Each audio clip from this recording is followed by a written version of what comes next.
Hello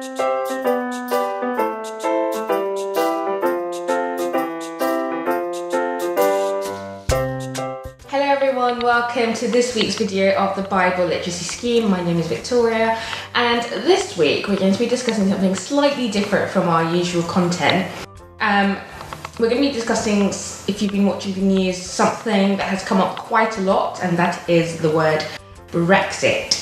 Now, Brexit simply refers to Britain's exit, and over the last few months there has been a lot of campaigning going on here in the UK, kind of giving a referendum to the British public to decide whether the United Kingdom should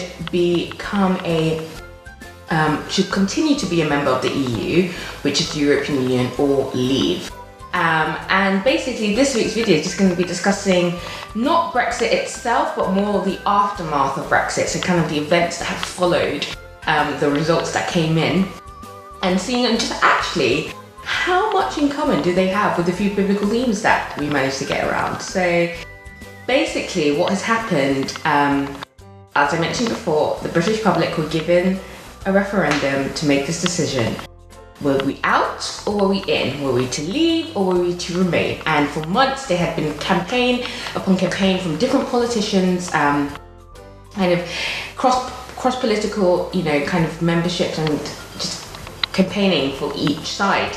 So as most of you might know by now, that the results came in and the British public had voted, as democracy works, to leave the European Union and to not be a member anymore. So while that has happened, since that has happened, there's kind of been a domino effect of events that have occurred, apart from the pound going ridiculously low. I'm not going to tell you all the news, but I'm just going to draw out some biblical themes, and it just reminded me of, in the Bible, we get the kingdom of Israel, which was under the Davidic dynasty, which means that we had the great King David, who had an amazing kingdom and empire, a great Israel, a great nation, and his son Solomon, whom we know in about 1000 BCE, took over, and Israel was at its peak, the heights, the pinnacle of success and wealth and peace.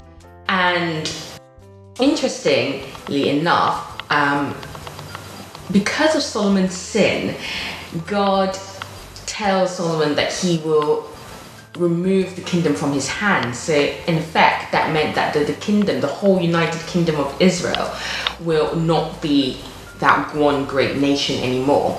And subsequently, after the death of King Solomon, his son Rehoboam took over. However, as his son was about to succeed his father, there was a revolt. And in Israel, there was 12 tribes. 10 out of those 12 tribes revolted against Rehoboam and said, "We don't want you to be king over us."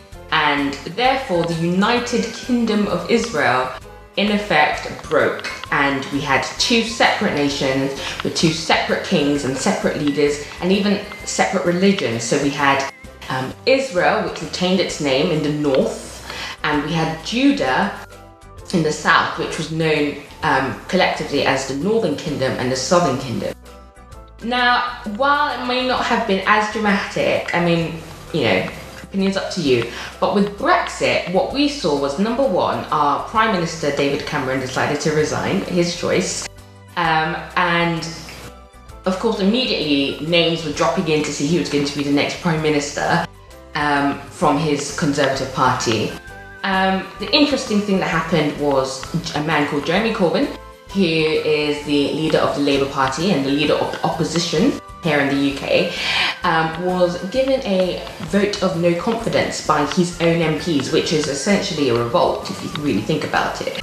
So basically what had gone on is that his own MPs from his own Labour Party wanted him to step down and effectively resign, because they thought that his campaign to remain was done half-heartedly and basically had let down Labour supporters.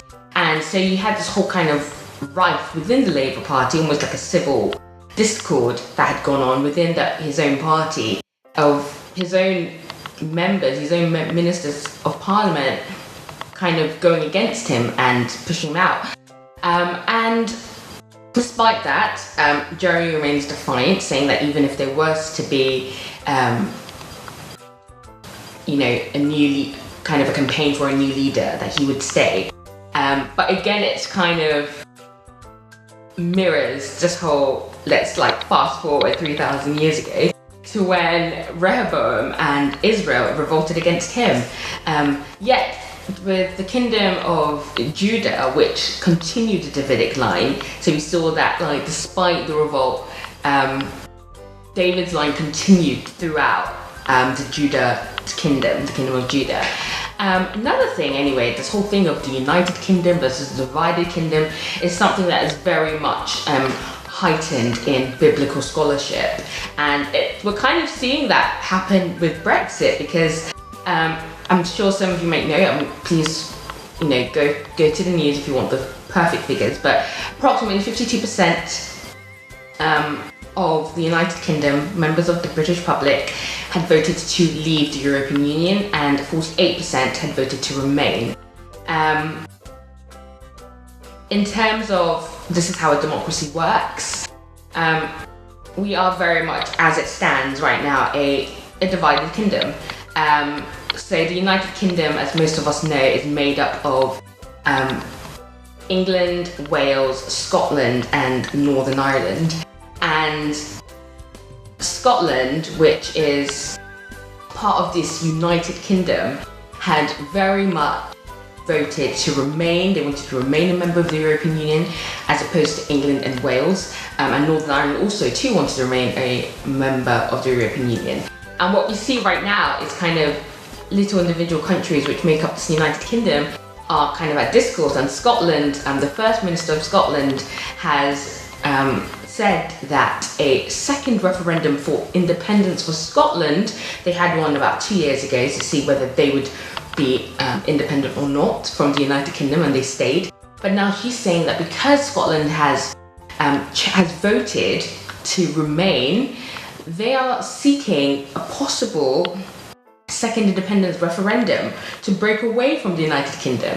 So again, we're seeing this kind of divide between the North and the South, well, you could argue, and it's just been very kind of harrowing to kind of see, this almost repeat of what's going on here. While I don't think it's as dramatic, and we're not going to have an exile, it's just quite interesting to watch on how a nation is becoming kind of divided over this. I'm comparing there's even up to 1 million signatures, of a petition to have a second referendum to see if we can still be in the EU. I doubt that's going to happen, but nonetheless, I'm just here to tell you how this, mirrors biblically. And a lot of people have been saying, a lot of people on my Twitter have been saying, a lot of the younger generation, i.e. 18 to 24-year-olds, who have approximately the life expectancy of 70 years, voted to remain. And you see a lot of the older generation, anyone between, i.e. 65 and over, voted to leave. And it's almost some PhD students that I know have referred to this as almost like the exile, kind of mirroring again, if you see the book of Daniel in the Bible, Daniel chapter 9, it says that Jeremiah prophesies about this 70-year exile of Israel being taken away and all this happening, and just turmoil, political turmoil, economical turmoil.